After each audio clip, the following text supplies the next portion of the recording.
নমস্কার, সুপ্রভাত বন্ধুরা। কেমন আছো তোমরা সবাই? ফার্স্ট ব্লগে তোমাদের সবাইকে স্বাগত জানাই। আজকের 15ই জুন শুক্রবার সকাল সকাল বেরিয়ে পড়েছি একটি বিশেষ জায়গায় যাওয়ার উদ্দেশ্যে। সর্বপ্রথম বলে রাখি, আমি কোচবিহারে থাকি।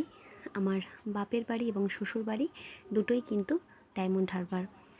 যেহেতু আমি কোচবিহারে থাকি তাই এই শহরটাকে ভীষণভাবে মিস করি, কারণ ছোটোর থেকে বেড়ে ওঠা আমার সবটাই কিন্তু ডায়মন্ড হারবার জুড়েই রয়েছে। তো সেই জন্যই আমি দীর্ঘ 2 মাস আমার দাদুর অসুস্থতার কারণে আমি রয়েছি ডায়মন্ড হারবারে আমার বাপের বাড়িতে। দাদুর শারীরিক কন্ডিশন একদমই ভালো ছিল না, তাই যেহেতু আমি কোচবিহার থেকে চটজলদি আসতে পারবো না, তো সেই জন্য আমি আর যাইনি। আর দীর্ঘ 21 দিনের দীর্ঘ লড়াইয়ের পর দাদু আমাদের ছেড়ে অনেক দূরে চলে গেছেন, যেখান থেকে আর কখনোই আসা সম্ভব নয়। তো বাড়িতে এত বড় বিপদ কাটিয়ে সবাই উঠেছে সবে মাত্র 1 সপ্তাহ হলো। সেই জন্য কারোরই মানসিক এবং শারীরিক অবস্থা একদম ভালো ছিল না, এবং আমারও শরীর এতটাই খারাপ হয়ে গেছিলো, যেটার থেকে মনে হয়েছিল কিছুদিনের একটু বিরতি নেওয়া দরকার। তো সেই জন্য দিদি অনেক দিন থেকে আমাদেরকে ডাকছিল যাওয়ার জন্য, জামাইবাবু। তো সেই জন্য আমরা চলে গেছিলাম দিদির বাড়িতে। তো সেটাই তোমাদের সাথে শেয়ার করছি। আমার দিদি থাকে হলদিয়াতে, তো সেখানে আমি এখন যাচ্ছি তোমার দাদাভাইয়ের সাথে। তো ওখান থেকে আমরা আরও একটা জায়গায় যাওয়ার উদ্দেশ্যে বেরিয়েছি, মেনলি গঙ্গা নদী, যেটা হুগলি নামে আমাদের ডায়মন্ড হারবার এখান দিয়ে বয়ে গেছে। তো গিয়ে সাগরে মিশেছে, কাকদ্বীপের ওখানে সাগর দ্বীপে মিশেছে। তো এই নদীর ধারে আমরা ছোটোর থেকে কখনোই নিয়ম করে এসে বসা হয়নি সেইভাবে। বয়স্করা একটু রিফ্রেশমেন্টের জন্য গিয়ে বসে, আমাদের সেইভাবে বসা হয়নি খুব একটা, কারণ ছোটোর থেকে 20টা বছর পড়াশোনার পিছনে এতটাই ব্যস্ত ছিলাম যে সেইভাবেই এতটুকু সময় বের করে যে একটু বসবো, বরং বিয়ের পরে অনেকটাই সেটা করেছি, কিন্তু বিয়ের আগে খুব একটা হয়ে ওঠেনি। আর নদী হচ্ছে একটা আলাদাই ইমোশনস, ভীষণ একটা ভালো লাগার জায়গা, যেখানে বসলে মনে হয় নদীর দিকে তাকিয়ে থাকি, মনটা একদম ফ্রেশ হয়ে যায়, আর কিচ্ছুর দরকার পড়ে না। নদীর জলে সুখ দুঃখ হাসি কান্না সব কিছু নির্দ্বিধায় ভাসিয়ে দেওয়া যায়, তাই না? এটাই আমার মনে হয়। তো দেখো, তোমাদের সাথে গল্প করতে করতে চলে আসলাম কুকড়াহাটিতে। কুকড়াহাটিতে নেমে, এটাই হচ্ছে আমাদের হলদিয়ার প্রবেশদ্বার, মেদিনীপুরের প্রবেশদ্বার বলতে পারো। তো এখানে নেমে দেখো লঞ্চ দাঁড়িয়ে আছে, ওটা এখন ছাড়বে। তো নেমে গেলাম।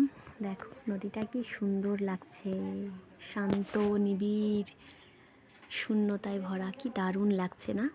তো দেখো বাসে এসে বসে পড়েছি, আর আমার চোখ মুখের অবস্থা অন্যরকম হয়ে গেছে, এত প্রচণ্ড খারাপ পরিস্থিতি, এতটা নাজেহাল অবস্থা। আর ওই যে দেখো কুকড়াহাটি জেটিঘাট। তো ফাইনালি পৌঁছে গেছি সেই বহু প্রতীক্ষিত জায়গায়, যার জন্য মেনলি আসা। চলো তোমরা একটুখানি শুনে নাও, দিন আবার তোমাদের সাথে বক বক করতে চলে আসবো। দেখো না মুখটা কেমন, একদম অবাক হয়ে গেছে। ওকে তো বলে আসিনি, প্রতিবারে বলে আসি, কিন্তু আজকে বলে আসিনি। শোনো কি বলছে। কে তুমি? কে তুমি? This is your school dress? This is your school dress? কে? আমি কে? আমি ব্রজনাথ চকে কি করতে আসছি? হ্যাঁ, ভাবতেও পারছো না তুমি আমি কে? তুমি কি আমি ভাবতেও পারছো না? তোমার চিনতেও পারো নি না?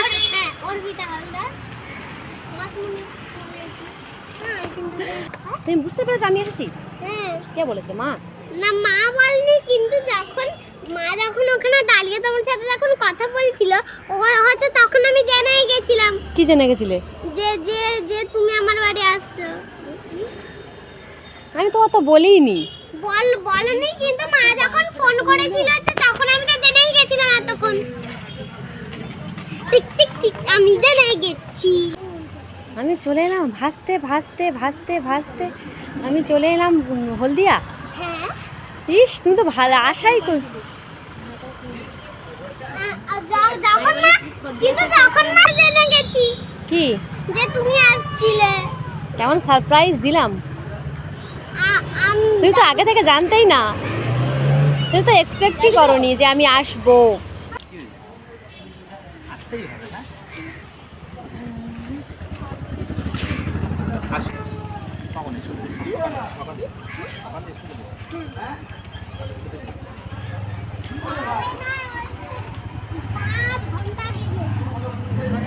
বাবা একই একই ড্রেস, একই একই স্কাই স্কাই, বাবা স্কাই ব্লু স্কাই ব্লু, বাহ,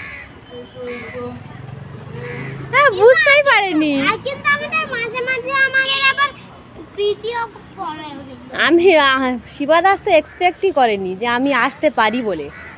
যখন দেখলো সাইকেল থেকে উঁকি মেরে আমি দাঁড়িয়ে আছি ভিতরে, তখন তখন তো বুঝতে পারলো যে এলো মাসিমণি এসে গেল।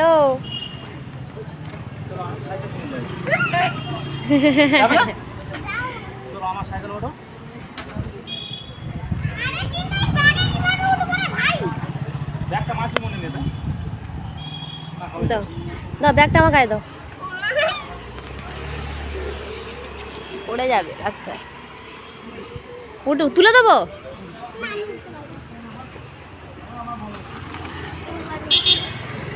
তাহলে কি চলে যাবে? চলে যাবে তোমরা? আমি এখান থেকে বাস ধরবো, আমি এখান থেকে বাস ধরবো। কি কোথায় যাব? কার বাড়ি? তোমার বাড়ি? তো দেখলেই তো কেমন আদর খাওয়া হয়ে গেল। এখন আমি আর দিদি টোটোতে যাচ্ছি, আর ও সাইকেলে করে আসছে মেশোর সাথে। আর চলে আসলাম বাড়িতে।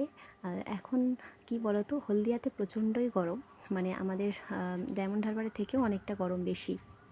কিন্তু হলেও ও যেখানে থাকে এতটাই হাওয়া চারিদিকে, আর বাড়িঘর পাশের বাড়িঘর একটু কমই আছে, তো সেই জন্য। আর তার মধ্যে দিদি থাকে 3 তলাতে, প্রচণ্ড হাওয়া, মানে একদম দক্ষিণা বাতাস এমন আসে মনে হয় ফ্যানের দরকার পড়ে না। তো চলে আসলাম। আর ওদের বাড়িতে আমার মেনলি একটা জায়গা ভীষণ পছন্দের, মানে ওখানে দাঁড়ালে না আর মনটাই ভরে যায়, মানে চারিদিকের এত সবুজ সবুজ, সবুজে একদম ভরে থাকে চারিদিকটা, আর খুব সুন্দর লাগে এবং হাওয়ার অভাব হয় না। এত গরমে ফ্যান মানে দিদি ব্যবহারই করে না, এই রুমটার ফ্যান একদম ব্যবহার করে না, এত হাওয়া আসে ওই দক্ষিণ দিক থেকে। আর আমার এই দিদির বাড়িতে এই ব্যালকনিটা ভীষণ পছন্দের, এই যে এই জায়গাটাও খুব ভালো লাগে। আর এই যে এলাম দেখো এই ব্যালকনির দিকটা আমার ভীষণ ভালো লাগে, দেখো চারিদিকে সবুজে সবুজে মোড়া। তো বন্ধুরা আজকের এই পর্যন্তই আমি ব্লগটা রাখলাম। নেক্সট ব্লগে তোমাদের সাথে দেখা হচ্ছে। সবাই ভীষণ ভালো থেকো। যারা নতুন দেখছো আমার চ্যানেলটা, প্লিজ তোমরা সাথে থেকো।